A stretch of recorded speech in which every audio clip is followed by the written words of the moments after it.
Hello दोस्तों, मेरा नाम है चेतन और आप सभी का स्वागत है हमारे चैनल चेतन नैरर्स पर।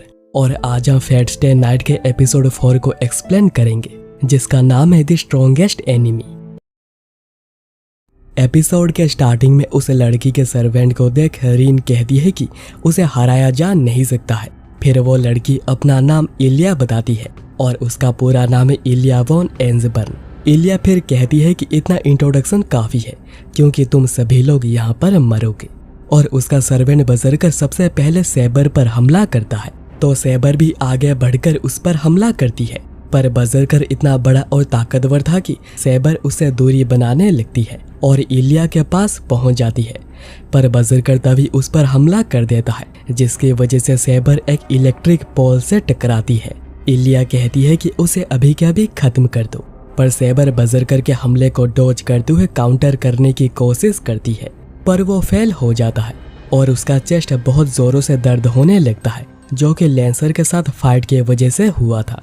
सीरो इसीलिए सैबर को रुकने को कहता है, पर रीन सीरो को रोकते हुए बजरकर पर 4 स्टाइल शूटिंग का यूज करती है, पर बजरकर को इससे कुछ भी नहीं होता और वो सैबर पर हमला करता है, जिससे कि सैबर को बहुत ज्यादा चोटें लगी थी और खून भी बहने लगा था। सीरो उसे संभालने उसके पास आने लगता है, पर सैबर उसे रुकने कहती है। इलिया तभी रिवील करती है कि बजरकर ग्रीक माइथोलॉजी का सबसे ताकतवर हीरो है और उसका नाम है हरक्यूलिस। इसी बीच हम एक लेडी को देखते हैं जो कि एक बॉल के थ्रू ये सब कुछ देख रही थी। इलिया फिर जल्दी से सैबर का गला काट उसे मार देने को कहती है, नहीं तो वो रीजेनरेट कर लेगी। पर सीरो ये देख नहीं पाता और सैबर को हटाकर डेथ ब्लो खुद के ऊपर ले लेता है और इस डेथ ब्लो की वजह से उसके वहीं पर ही डेथ हो जाती है। ये देखकर सैबर बड़ा गुस्सा हो गई थी, तो इलिया कहती है कि बहुत हुआ, ये बिल्कुल बोरिंग हो गया है, चलो चलते हैं। पर जाने से पहले रीन को कहती है कि अगली बार जब हम लोगों की मुलाकात होगी तो वहीं पर ही मैं तुम्हें मार दूंगी। उसके जाने के बाद रीन कहती है कि वो सीरो को और बचा नहीं सकती है। इसके बाद हमें पास्ट का एक सीन दिखाया जाता है, जहाँ किरीसुगु कहते हैं कि जब मैं छोटा था तब मैं प्रोटेक्टर्स ऑफ जस्टिस को बहुत ही ज्यादा एडमायर किया करता था। सीरो पूछता है कि तो क्या आप अब नहीं करते? हीरोज कुछ समय के लिए हीरो बने रहते हैं, जब उनकी उम्र ज्यादा हो जाती है वो और हीरो बन के नहीं रह पाते। सीरो फिर कहता है कि आपकी जगह मैं लूंगा और आपके हर अधूरे सपने को मैं पूरा करूंगा। किरीसुगु कहते हैं कि मुझे ये सुनकर अच्छा लगा। उसके बाद अगले दिन सीरो की नींद उसके घर में खुलती है और वो देखता है कि वो जिंदा है, पर कल रात को क्या हुआ था उसे ठीक से याद नहीं आ रहा। सीरो फिर लिविंग रूम में जाता है, जहाँ पर वो रीन को बैठकर चाय पीते हुए देखता है और वो सीरो से कंप्लेन करती है कि तुम्हारे घर में एक सही चाय नहीं है। पर सीरो पूछना चाह रहा था कि रीन आखिर तुम यहाँ पर क्या कर रही हो? तो रीन कहती है कि सबसे पहले मुझे शुक्रिया कहो तुम्हें यहाँ तक उठाकर लाने के लिए। और सीरो को याद आ जाता है कि आखिर कल रात को क्या हुआ था और वो पूछता है कि कल तो उस मॉन्स्टर ने मुझे मार दिया था, तो आखिर मैं अभी तक जिंदा कैसे हूँ? रीन बताती है कि उसकी इंजरीज खुद ब खुद ठीक होने लग गई थी। ऐसा लगता है कि सैबर के पास जो रीजनरेशन की एबिलिटी है वो सीरो के पास आ चुकी है। ऑल्दो ऐसा कुछ होना पॉसिबल तो नहीं है, पर यहाँ पर बहुत कुछ इम्पॉसिबल हो रहा है, जैसे कि सीरो का एक मास्टर बन जाना। रीन आगे बताती है कि उसने कभी एक मास्टर को जाकर सर्वेंट को बचाने की बात नहीं सुनी थी। अगर सीरो वहीं पर मारा जाता तो सैबर भी वहीं पर गायब हो जाती। रीन फिर पूछती है कि अभी तुम्हारे आगे का प्लान क्या है? सीरो कहता है कि 10 साल पहले जो हुआ था मैं उसे होने देना नहीं चाहता, पर मेरा होली ग्रेल को लेकर कोई भी इंटरेस्ट नहीं है। रीन कहती है कि अगर यह बात कहीं सैबर सुन लेती है तो वो तुम्हें मार देगी। एक्चुअली सर्वेंट मास्टर को ऐसे खुशी खुशी फॉलो नहीं करता है, उन्हें भी होली ग्रेल चाहिए होती है क्योंकि वो उनके भी विश को पूरी करती है। और फिर वो कहता है कि पर सैबर तो एक इंसान है, क्या तुमने कल रात को उसका खून नहीं देखा था? पर रीन बताती है कि सर्वेंट्स का कोई भी बर्थ या फिर डेथ नहीं होता है। अगर वो लोग मरते हैं तो वो लोग जहाँ से आए हैं वहीं पर वापस चले जाते हैं।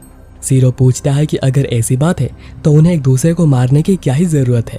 रीन समझाती है कि वो ऐसा इसलिए करते हैं ताकि दूसरे मास्टर्स अपनी मर्जी चलाना शुरू ना कर दें, जिससे कि बहुत से इनोसेंट लोग मरेंगे। एक सर्वेंट की फ्यूल माना होती है, तो उनके पास जितनी ज्यादा माना होगी वो अपने पास्ट लाइफ के उतनी ही ज्यादा एबिलिटीज का यूज कर पाएंगे और उन्हें यह माना इंसानों के सोल से मिलती है जो कि स्पिरिट्स होते हैं। तो ऐसे भी लोग होंगे जो कि इनोसेंट लोगों को मार उनके माना अपने सर्वेंट को फीड करेंगे और उन्हें ताकतवर बनाएंगे, क्योंकि हो सकता है कि सैबर भी बिल्कुल यही करे। रीन उसके बाद पूछती है कि तो अभी तुम क्या करोगे, दूसरे मास्टर्स क्या करते हैं वो देखते रहोगे। सीरो कहता है कि अगर कोई भी ऐसा करने की कोशिश करेगा तो मैं जाकर उन्हें रोकूंगा, मुझे मेरे सामने और कोई भी रास्ता दिख नहीं रहा है। रीन उसके बाद बताती है कि कल रात को हमने जिस मास्टर को देखा था वो आकर हमें मार देगी, क्योंकि उसके सर्वेंट हरक्यूलियस को हराया जा नहीं सकता है। तो अगर हम लोग ऐसे ही बैठे रहते हैं तो हम लोग खुद को भी प्रोटेक्ट नहीं कर पाएंगे। पर जब भी किसी सर्वेंट का रियल नेम पता चल जाता है तो उसका वीकनेस के बारे में भी दुश्मनों को पता चल जाता है। सीरो फिर कहता है कि तो फिर सैबर का रियल नेम क्या होगा। तो रीन कहती है कि अच्छा होगा अगर वो तुम्हें रियल नेम ना बताए, नहीं तो तुम बहुत इजीली उसके दुश्मनों को उसका नाम बता दोगे। सीरो कहता है कि तुम्हारा मतलब क्या, तुम्हारे जैसे दूसरे। रीन कहती है कि याद रखो हम दोनों कभी सेम टीम में है नहीं। रीन उसके बाद जाने लगती है तो सीरो उसे कल के लिए शुक्रिया कहता है, पर रीन जाने से पहले कहती है कि अच्छा होगा अगर तुम अभी से मुझे एक इंसान की तरह देखना बंद कर दो। सीरो फिर उसके बाद होली ग्रेल वॉर के बारे में सोचने लगता है और उसे 10 साल पहले जो तबाही हुई थी वही याद आने लगती है, जिसे कि वो दोबारा होते हुए देखना नहीं चाहता। पर तभी उसे सैबर की बात याद आने लगती है और वो सोचता है कि आखिर सैबर है कहाँ पर। यहाँ पर हम लोग रीन को वापस जाता हुआ देखते हैं जब उसकी मुलाकात साकुरा से होती है। साकुरा कहती है सेनपाई आप यहाँ पर इतनी सुबह, और वो थोड़ी उदास भी होने लगी थी। तो रीन कहती है कि मैं तो बस एक वॉक ले रही थी, पर साकुरा को रीन से ब्लड की स्मेल आ रही थी। पर तभी वहाँ पर ताइगा आती है और वो ब्रेकफास्ट के बारे में ही बात करने लगती है। यहाँ पर हम लोग सीरो को देखते हैं जो कि सैबर को हर जगह पर ढूंढ रहा था, पर उसे सैबर कहीं पर भी नहीं मिलती। पर तभी उसे मेडिटेशन रूम की याद आती है और वो वहीं पर ही जल्दी से जाता है सैबर को ढूंढने। और वो जाकर देखता है कि सैबर वहीं पर ही बैठी हुई है और उसने एक नॉर्मल लड़की के कपड़े पहने हुए हैं और उसके खूबसूरती को देख सीरो फिर से खोसा गया था। सैबर कहती है तो तुम उठ गए, पर तुम पूरे ठीक नहीं लग रहे। सीरो कहता है कि नहीं मैं पूरा ठीक हूँ। सैबर उसके बाद एडवाइस देती है कि कल सीरो ने जो भी किया था वो काम कभी वो दोबारा ना करे। सर्वेंट का काम होता है कॉम्बैट और मास्टर को अपना काम ही करना चाहिए, और एक सर्वेंट को बचाने की एक मास्टर की कोई भी जरूरत नहीं है और ना ही कोई रीजन है। तो सीरो कहता है कि एक लड़की को बचाने के लिए आखिर कौन सा रीजन चाहिए, और क्या मैं तुम्हें सैबर बुला सकता हूँ। सैबर कहती है कि हाँ बुला सकते हो, पर सीरो कहता है कि अगर तुम मेरे साथ रहोगी तो जीतने के चांसेस बहुत ही ज्यादा कम है। सैबर पूछती है कि क्या तुम्हारे पास फाइट करने का विल नहीं है। तो सीरो कहता है कि विल तो है पर चांसेस बहुत ही कम है। सैबर कहती है कि अगर चांसेस कम है तो मैं उन्हें बढ़ा दूंगी बेस्ट पॉसिबल मेथड्स का यूज करके। तो सीरो पूछता है कि क्या तुम इंसानों को मारकर उनके माना गैदर करोगी।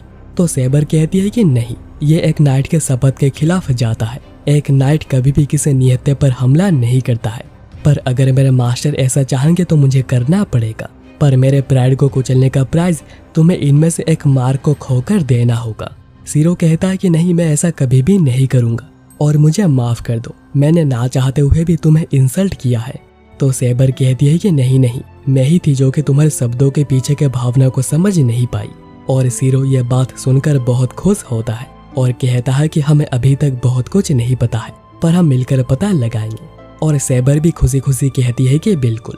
सीरो को फिर जोरों से भूख लगने लगती है तो दोनों ब्रेकफास्ट करने जाने लगते हैं। सीरो पूछता है कि क्या तुम जैपनीज खाना खा लोगी। सैबर कहती है कि जब तक तुम खा सकते हो मैं खा लूंगी। और अभी सीरो बहुत ही ज्यादा खुश हो गया था क्योंकि सैबर एक कोल्ड ब्लडेड मर्डरर नहीं है। और ये एपिसोड यहीं पर ही खत्म हो जाती है।